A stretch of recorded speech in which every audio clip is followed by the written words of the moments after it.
all-rounder, but my background is dressage, so yeah, that's probably where he'll end up. But yeah, he's been backed and we're doing extremely slowly. He's only 3 years and 9 months, so he's really enjoying himself. He reminds me of Ava. Quite similar looking. Yeah. The leg that used to tie her head. Yeah. Okay, so he hasn't done any of this type of groundwork that I'm going to be doing with him today? He has. Leone does quite a lot with me. So yeah, he does. We've been doing quite a lot. He's done a lot of walking over tarpaulin, turns. Oh, brilliant. Yeah. But I'll leave him to you.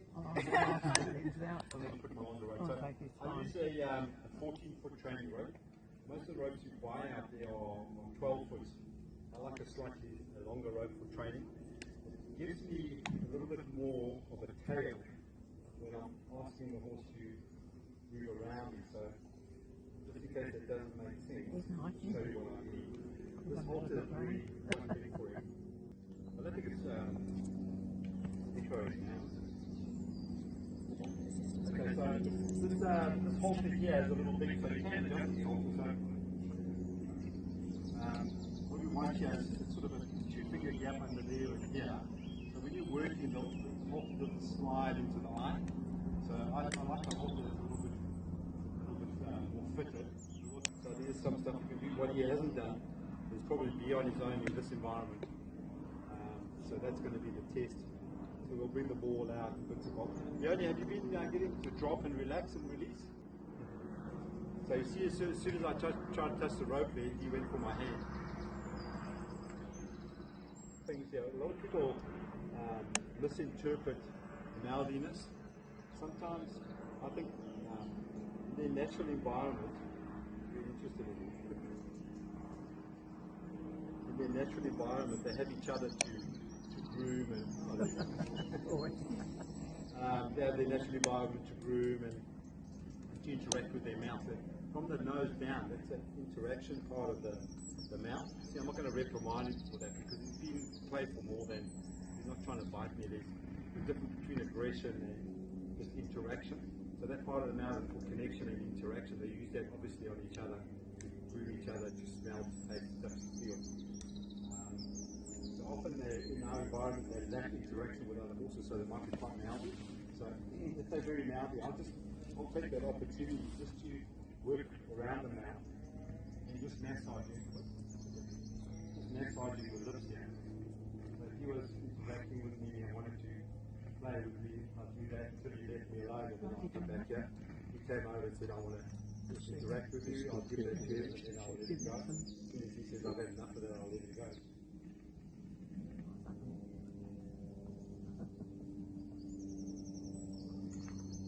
So he obviously feels quite relaxed at the end, and relaxed with me, but you'll notice the first thing I do when I work with horses, stay still.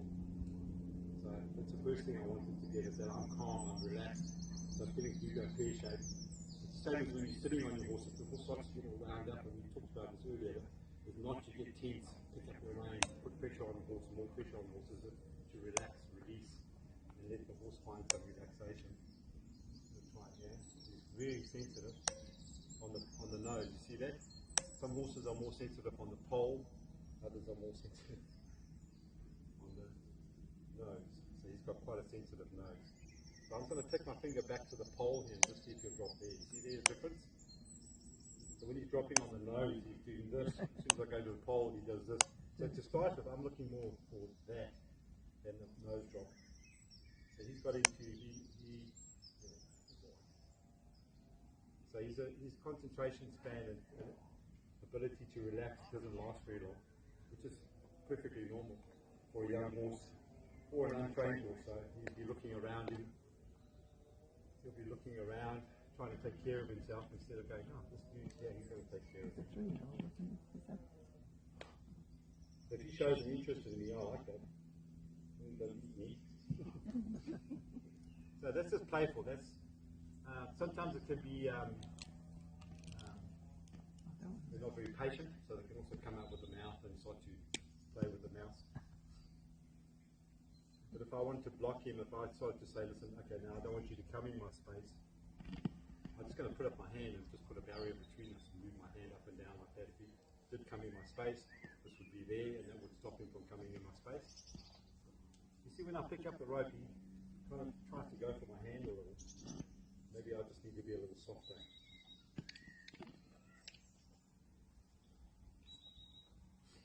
So, good thing here is that he feels safe enough to put his head down and just have a look around. Just checking it out. Probably scenting, smelling the other horses in there. But the nice thing about this scenario right here is that he's pretty relaxed, isn't he? He's pretty relaxed about this. Who's that? Oh, you see, he came over to me. So, often when we start our training process, I'm not too keen on touching him here for some reason. I don't know what that is. Go back here. So some little things here that you can probably start to pick up on, and one is being able to ground time, stand still and relax. So you see, I keep asking him to relax. Speaker's gone. And he's a little impatient, so he's finding ways around, not dropping his head. So when you're doing this with your horse at home, you might find your horse goes backwards, forwards, left or right, but won't do that. But I just keep trying, keep working on it, keep trying, getting your horse to relax. Can we just try a soft applause on this side of the thing? Okay, medium.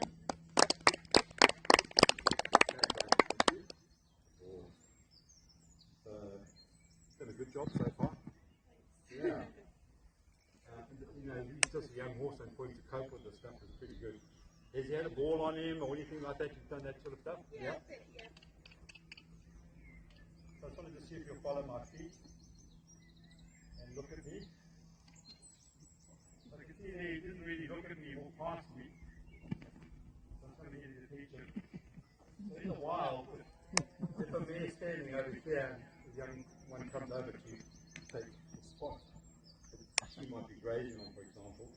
Before that horse even gets close to her, she would have told it, I'm coming any closer, with a swish of the tail. If that horse keeps coming, what does she do? Brushes that horse. Okay? So back. Without hurting them. So it's all passive, it's not aggressive stuff. So if I'm struggling for attention or I'm struggling to get the shoulder to move away from me, often I'll just move quickly. And stop. I'm back. I can see, I'm with me. Back in your rat, Good boy. So you can see how he has a look around, but he's really quite confident. His self-confidence is quite good at the moment. He's doing well with the crowd there. He's going to be able to turn his face. So if you want to turn his face, to stop his feet, pick up the rein, pull to the hind quarter. Good job. If you haven't done all this before, obviously it wouldn't be that easy, but I would have to start to emphasize my point. So what I do is start to ask very softly, and then I'll increase my intensity of that ask. So the intensity could come through quicker movement, or maybe just a flick of my tail, just to get a quicker movement from it. So I'm going to try here, sitting around the leg. You'll notice that I'm using a click just to get that forward motion, because it's way easier to click or smooth than have to nag the horse all the time with your tail. So don't get into nagging. It happens quite a lot of people nagging them, especially when you're riding with our legs. So what I want my horse to do is pick up the gate or a command with ease. And start to pick up my click or my smooch to maintain a gait, for example. So if I'm sending him around at a walk, eventually I would like him to walk around me and I can stand still, so I can just send him around me and you'll walk, trot, canter. To start with, we'll move with the horse in a circle, but eventually, sorry, that speaker seems to have gone. Try that. So just using my kick to maintain the gait. When I'm working through my gait, I like to work on the fast slow, medium, fast pace at walk, at trot, at canter. But to start with, just simple walk, simple trot, simple canter. Then I start to break down, and that just comes from body learning. So if I pick my body learning up, open up my hands, it will speed up into a walk. So be careful how I transmit that energy so that I don't go over what I'm asking for. And often if we're lunging, we've got a whip in our hand. It's often too much for the horse. We relax, we release, and just walk calmly. So if I just lower my hand down a little bit to my eyes and just get a slower walk, see how it's slow down? So just by dropping my eyes, that'll bring her into the beginning, sorry. So you can see how he's a head shake, lifting the tube, he's doing marvelous. Really nice. Good walk. Nice and loose. I'm going to need to face me here, pick up my left hand and hindquarters. If that doesn't come to me, then I might use a little bit of my tail to step into the hindquarters that we're doing now.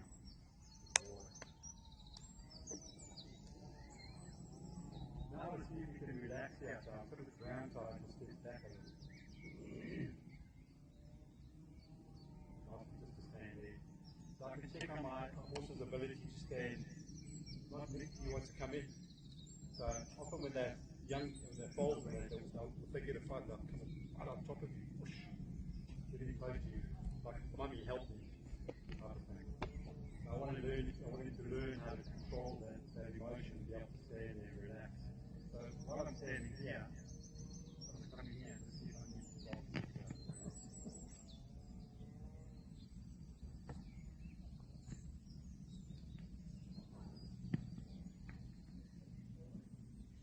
So you can see how the head's coming up. So I've got a little bit of work to do with that, just getting him to relax a little more, to release. There we go. So I can tell that you've been working with him, because I just have to go there and he's going, yes, I know what that means. And that's the subtlety that I want with my horse. So if I, for example, if I point him out to the left, to the right here, and say go this way, they know what that means, because I've done it 50, 60 times.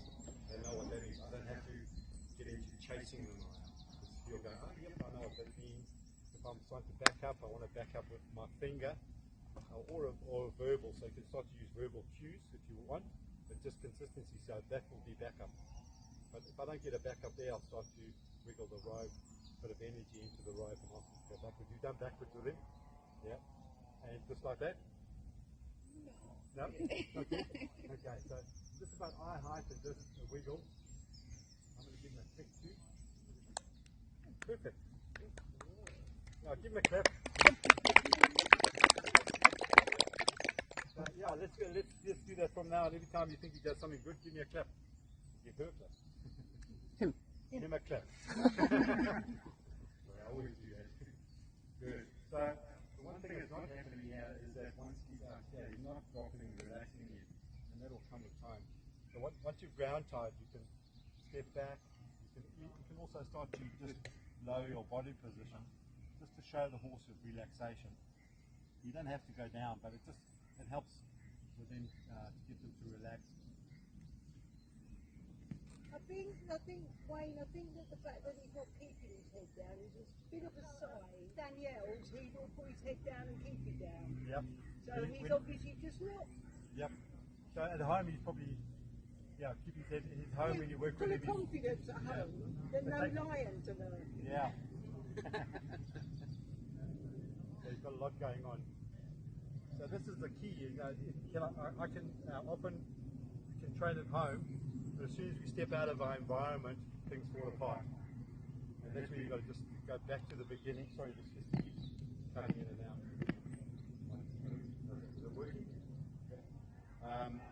So being able to get your horse out, get your horse to shows, training shows, wherever you need to go, and then go back to my groundwork training program, so that the horse gets back to that space at home, same place at home that I am when I go out. You often get to the show and the horse starts to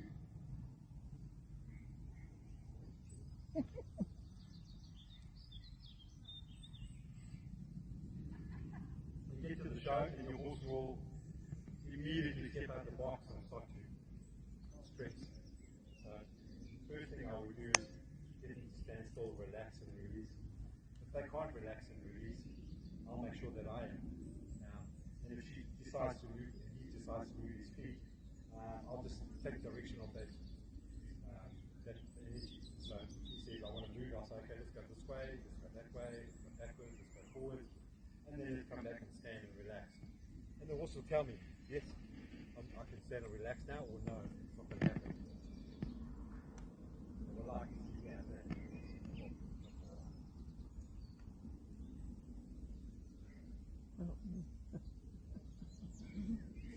So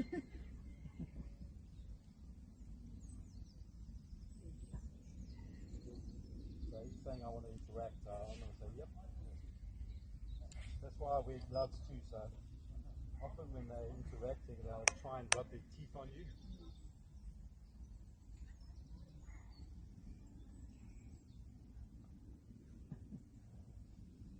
Okay, so I'm going to come in here and just rub here until he leaves me alone. Come back here. If he does, I'm just going to there. So he'll probably do that 3 or 4 times and then he'll stop nibbling on me. But if he needs interaction, I'll give it to him. So if he wants it, I'll give it to him. If he doesn't want it anymore, then I'll just stop doing that. Good boy. Just try a little trot.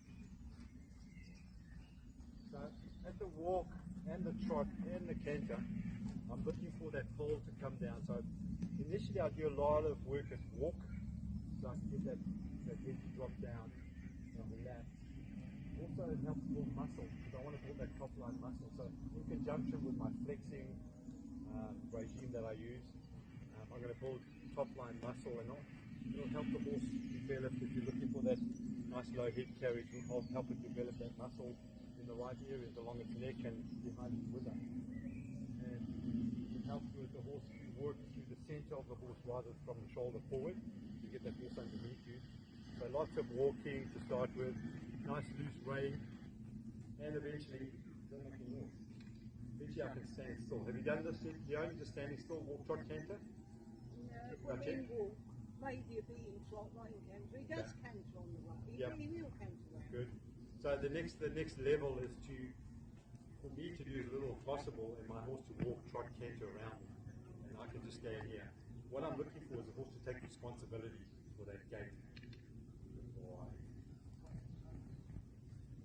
You can see as you're going around here a little bit at a time, you start to drop your head a little, and get a little lower. Trot, trot. Start picking up my energy in my right hand.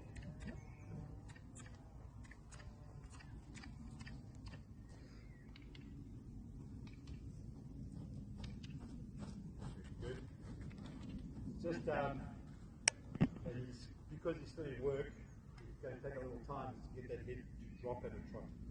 You see how high the head goes as soon as I ask him to trot? And he comes up. So I'll spend hours and hours doing this until that head starts to drop down. Relaxation with that gait.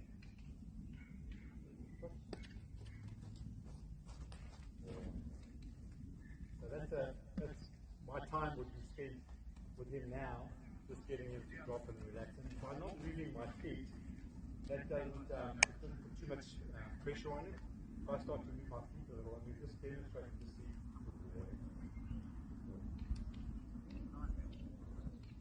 So if I start to move my feet a bit more, I start to move my feet. You see how that shoulder moves away from me? The shoulder, and I move my feet. If I stand still, see that a little bit of a bend.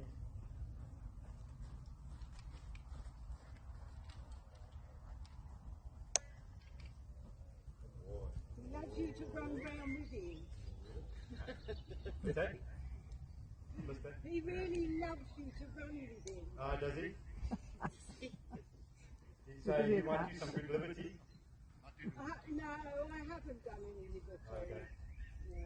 Okay, so you're going to turn the face, just pick up my left hand, get that shoulder, hindquarter, and let that move around. So you'll notice that I might use my tail if I want to emphasize my point. But eventually I can just drop my head and then the horse will turn and face me. It's just a change in body language. So it's really important that we learn how to control our own body and our body language. It's most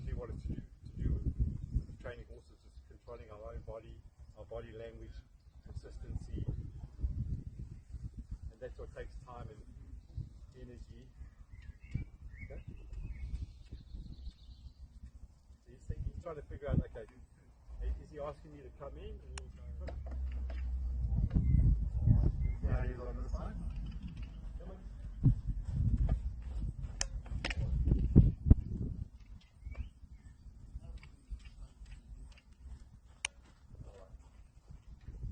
So you can see when he moves his feet that his anxiety goes up a little.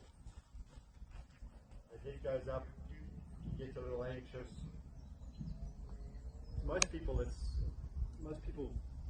probably won't see it, you know, as an anxiety thing.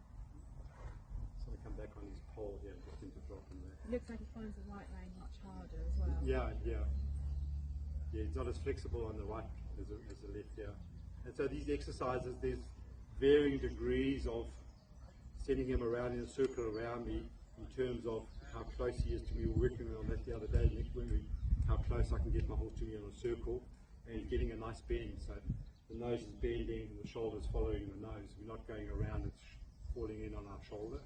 And we haven't done that yet. We'll have a look just now to see how he copes with it. But basically being able to send him around in a circle so he can bend and walk and trot around me. It's something that takes time to develop the muscles and also the understanding.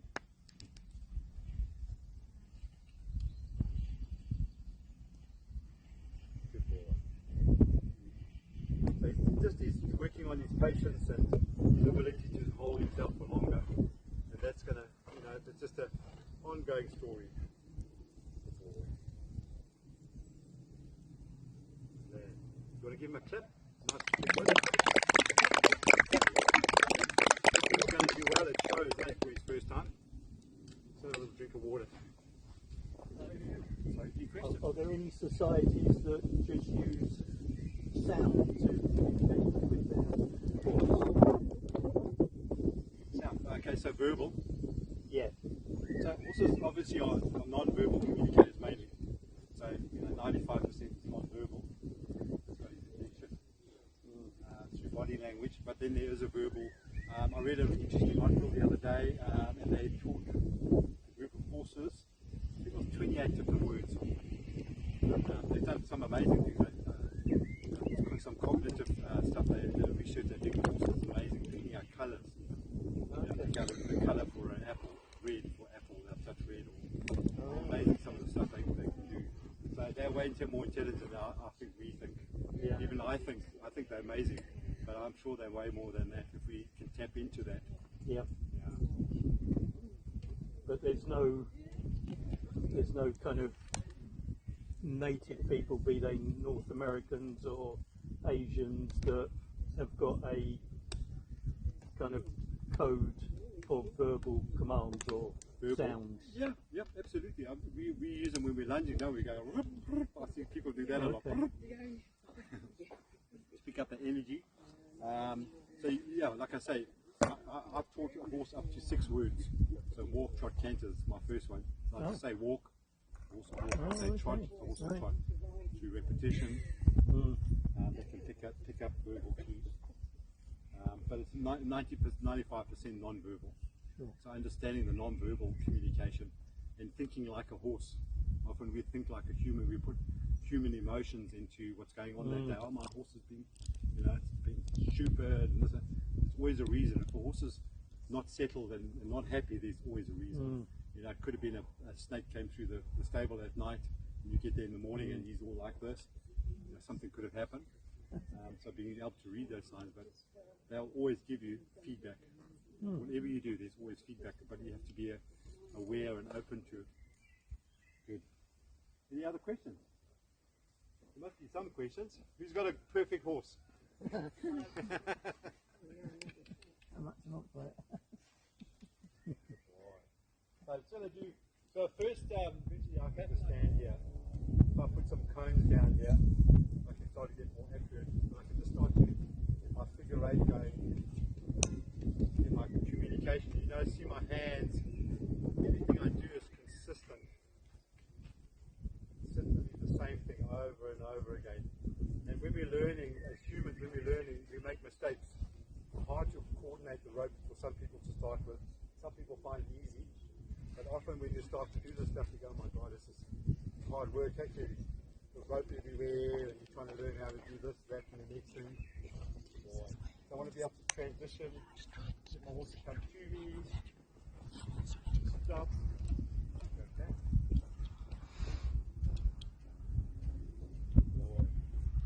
It's important to reward the smallest of tries. So even if when he engages his muscles to move back, I stop. My pressure releases. So if I can see it happening, then you'll see the foot lift. You can see the muscles, or you can see him thinking about it, going, okay, I got it. But you can see that all happening. And the key is to be able to release. So that's subtle. Good boy. So I'd like to see him just relax a little here, but he's waiting on me now. You see that? He's watching me, he's waiting on me, which is really good. Good boy. So nice focus there. You see his bottom lip there, how relaxed his bottom lip is.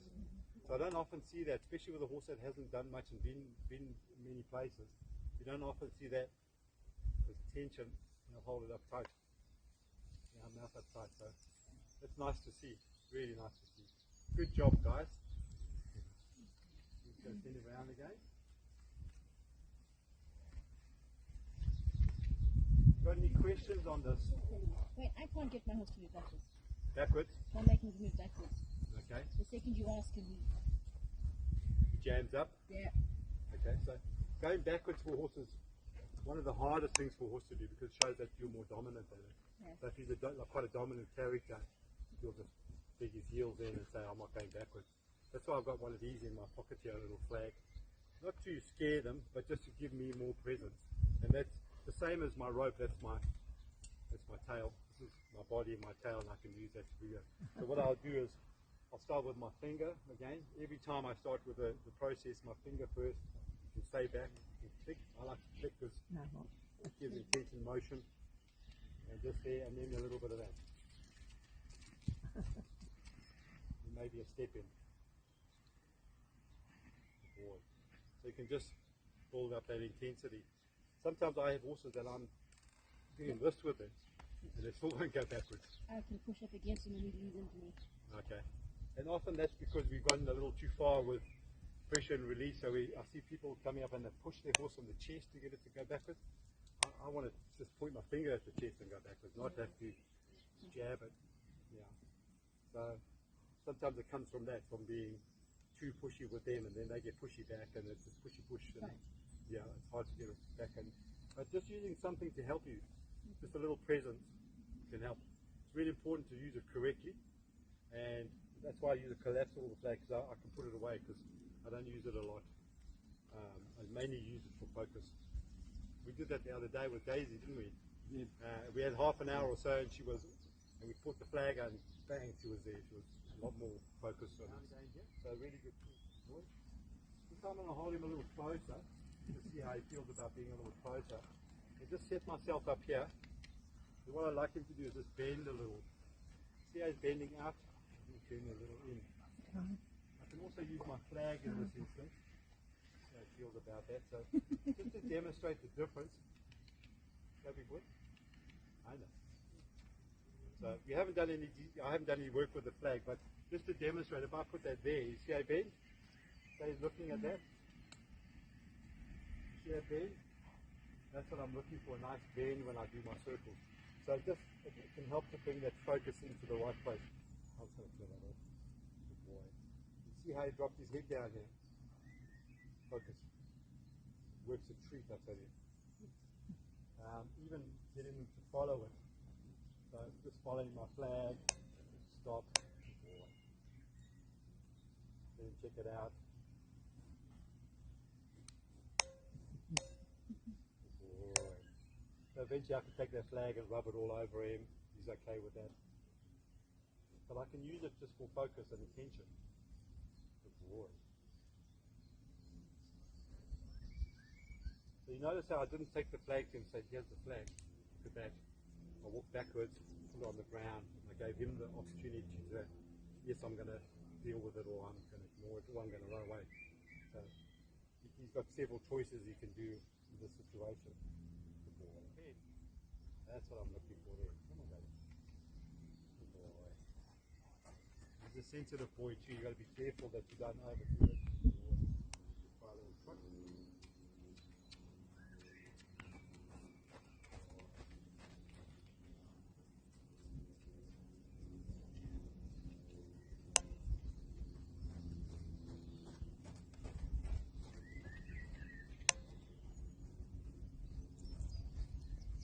He's not used to dealing with the flag.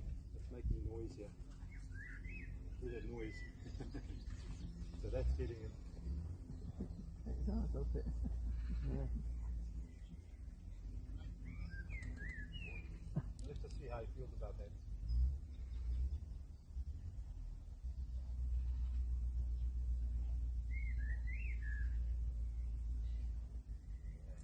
So there's a positive for me.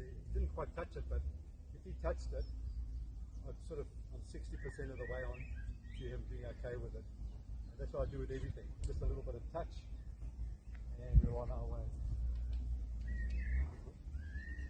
Wayne, how do you transfer these groundwork skills to ridden? So those cues that you're giving him to step away or to go back, Yep. how do they transfer? So we transfer, we start with our flexing, so being able to flex the horse, then hindquarter yield. We'll do a little bit of that now. So just for example, I don't know if you've done this yet, but just being able to flex to start with. So if I was teaching the horse to come off my leg, for example, I'd start with my flex first. So I want my horse to stand still and flex. Good boy. Stand still. Good boy. And just get used to this first. Maybe come nice and soft and gentle on that feet. The next step is to ask him for a bend. Then step in on the hindquarter and just ask for that hindquarter yield. I don't even touch him if I don't need to, but just teaching him to come off that leg there calmly. You see how his head went up and he was like, oh, I'll do it, but you know, he's not worried, hugely worried about it, but it's probably something a little new for him as well. So transferring my leg to that position. So when I'm sitting on, I can flex and bend. I can flex and bend. So I'll take my hand. If I'm asking for flex to my halfway up my thigh, and then if I'm asking for hindquarter, I'll take my hand to my hip. Some people take the start of getting them to move off my leg. Make So sense? same pressure, but just from above rather than... Yeah, same thing, yeah. Yep. Let's try this side and see. So, my flex.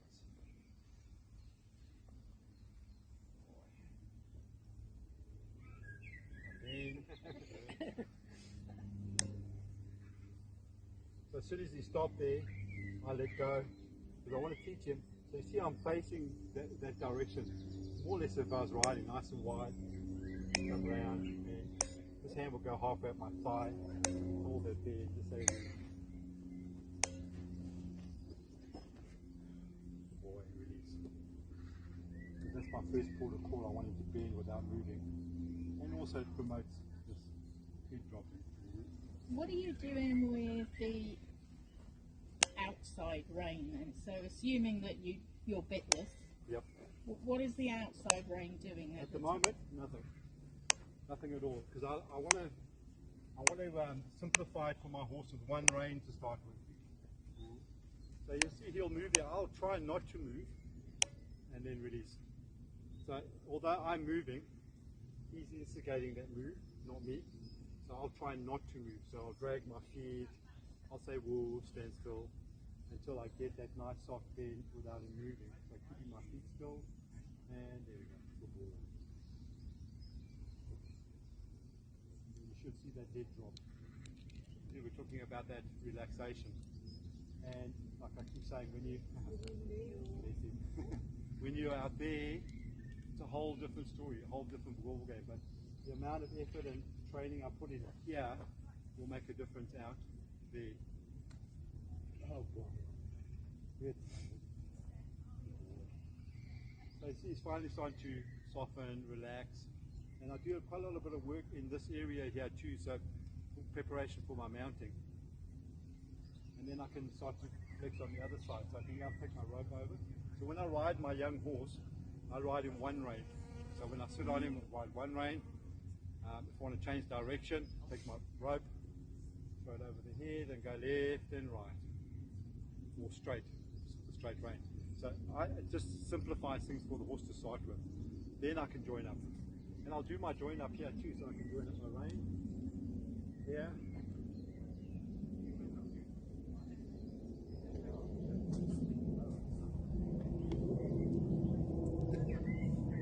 And I can also flex from this side here, so I can get the rein on that side. This also tells me whether my horse is comfortable with me. We're not even there yet for that one.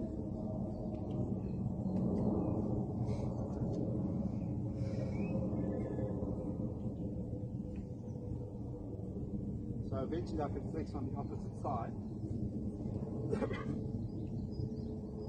I can flex my left side. Stand still. Put your toes. My outside rein is not engaged at all. No engagement on that rein at all. I don't even play with that rein to start with. Let's see if I can drop there. Just see if I can pick up that outside rein. This will also tell me whether the horse trusts me enough to let me take care of the side, because you can't see that. So it also tells me.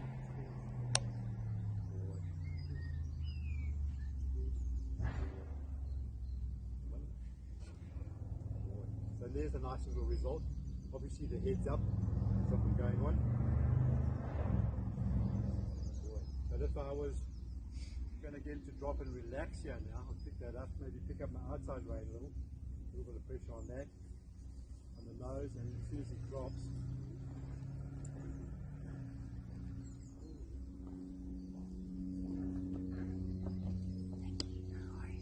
pick up my outside rein here, just see if I can get a little drop here. Tiniest bit of pressure.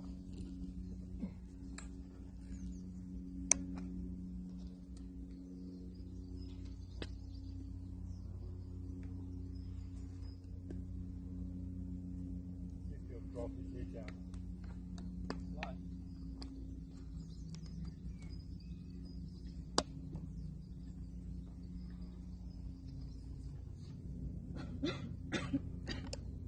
Struggling to let go. Yeah, he's also looking at something over there. Let's just keep trying. You see a tiny little drop there? Just at that. So, releasing him.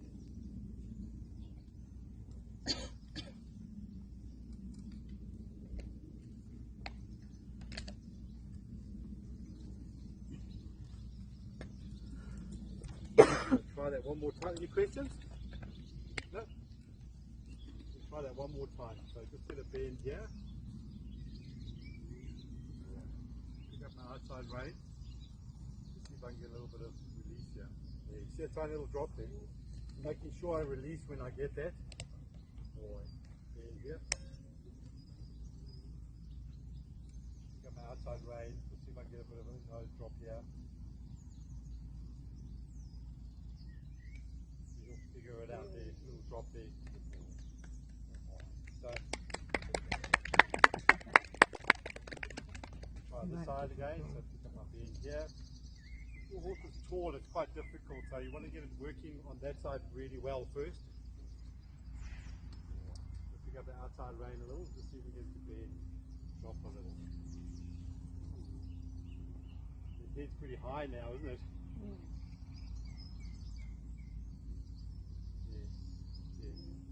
See? So you can spend hours doing that, but once I get it, and then eventually just touch the rein. Just touch the rein and boom, it'll come down. And then you don't even have to touch the rein, it just happens naturally, it just falls into place. Okay, I'm going to try a little something here. Let's see. I'm a bit worried about the flag, but I just wanted to see if you'll do a little bit of following me. Have you just stick with it? Yeah. So when every session I do, when I'm finished, I always try and do some liberty and just see if the horse will follow me, whether it'll stay with me. He's not quite there with me yet, so we'll just try and see what we get. One of the things that our groundwork does, just get them coming in a little closer.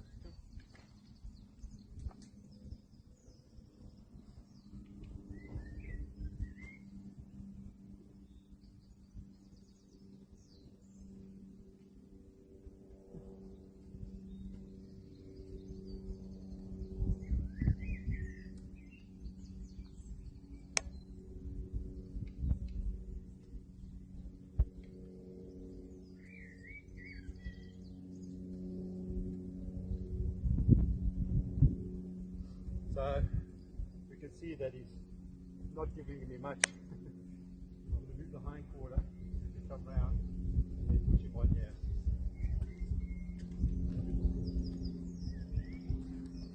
And then see if he'll draw back towards me.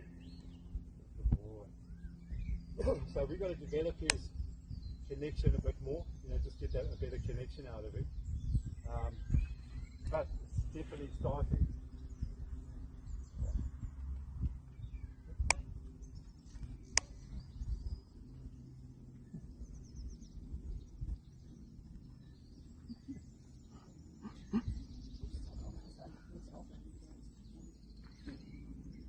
Taking his time.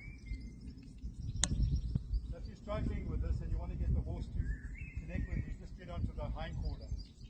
The hind quarter and then walk forward. You'll come in.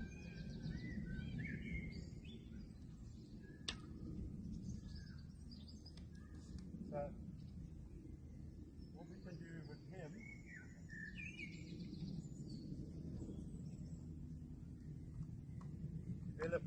develop his desire to follow us. Let's just do a little bit of work over here. And I think that we're just about finished with him because he's been yawning already. He's done well. Give it a clap.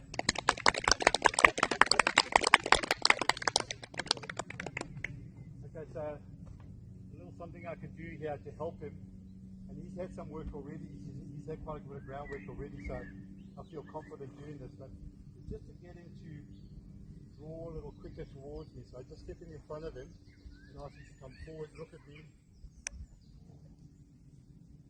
and then just a little bit from behind the shoulder and just come forward.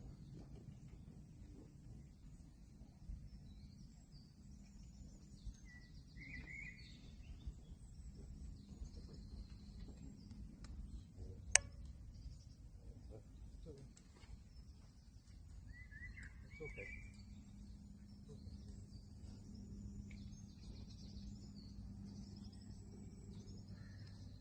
He's got more of a hind quarter yield on than a follow. Just ask him to come up with me.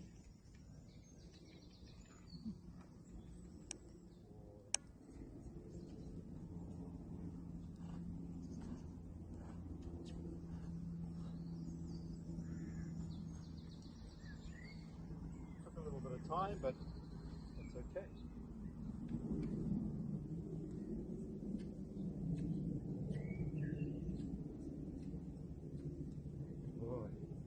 Now the key is to get him to come to me. That's where he's got good backup, but he hasn't got much forward. So it's balancing out. Got to balance out that draw and push. So I think this will help him quite a bit. With just stepping in here and just drawing him towards me. Drawing here, just getting him to come up a little bit. It's the start of your liberty, if you want to do liberty. But it's just a great tool to have.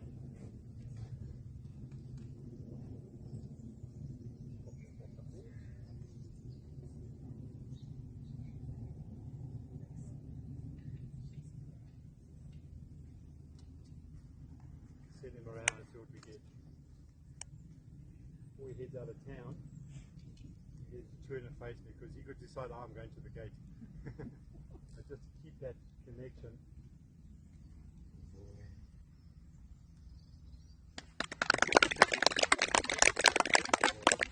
Such a really, really nice character, isn't he? Lovely boy. Isn't it? Pleasure. I think that's enough for him today. Have you guys got any questions? We can go sit in the shade and have questions if you like, but if you've got any questions that you want to ask here, got anything? Not one question? Yep. So, Yes. that's going to be better. Yep. Then when I look at the horse. When you look at the horse, Absolutely. they contradict you. Yes. You've got your full Yeah. So the draw is the same if I'm going this way or that way. So it's still a draw, but I'm looking at you now. And often the horses will struggle when you start to play from it. It's a hard one to get around, but yeah. Because you can't see what they're doing. Yeah, exactly. Yeah, exactly. But being able to draw, and the draw also is coming when I'm walking backwards. If I'm working towards liberty, I should be able to step back and circle at the same time. So I'm sending and I'm drawing. It's coming towards me, but The it's a same circle. principles apply. Pulling in, getting the neck to bend. And then I can draw him towards me by stepping back here to see if he'll come to me. And this may have this for a couple of minutes and then it goes away. And as you get stronger, the horse will be more engaged. You can't see the ball. Bring it over and go. See how he's putting himself in between me and the ball. My left side. I go this side. Change side.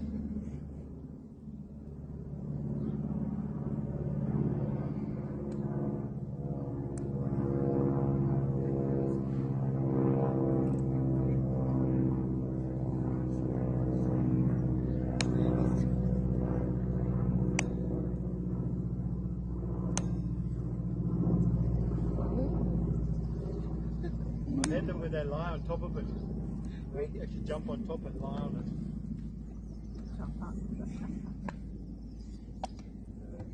Confident boy, eh? Is it best to work when you're working with a You can do both really, but if you wanted to put it into their ball into their paddock and just pop it out there, nothing wrong with that at all. They'll probably be fine with it until you pick it up. Yeah.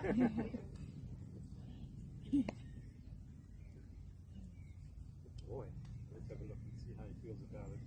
That's the way I do. Boy.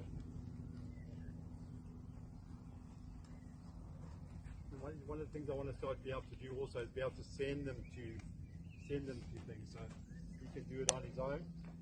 He can do it with me, or he can do it on his own.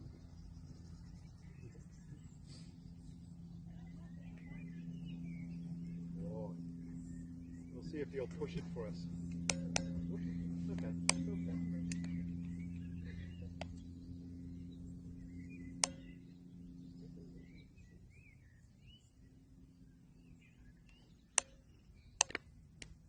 So if we can end off, if he just gives a little push for me, that would be good.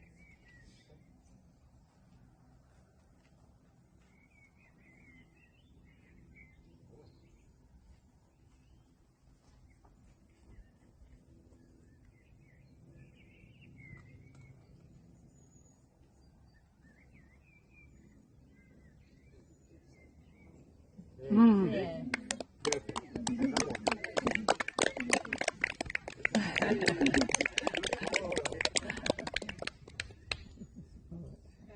So you see what the difference the dynamic made when I pushed it forward? As soon as I started going moving forward, the dynamic changed. Like, oh, I got it. I feel confident now. I can push this thing around. So a good confidence build up the board. Okay, we're just going to get into relaxing and we're going to give him a nice clap. He's starting to really yawn a lot more now. That's all right.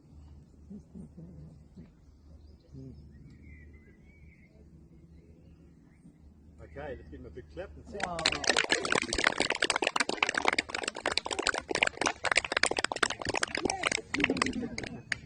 Lovely. Thank you for bringing him along. Thank you all for coming along. You're going to have another cup of tea if you like and a chat if you want. You got any questions before we go? Yes? You got a question? Thank you for watching.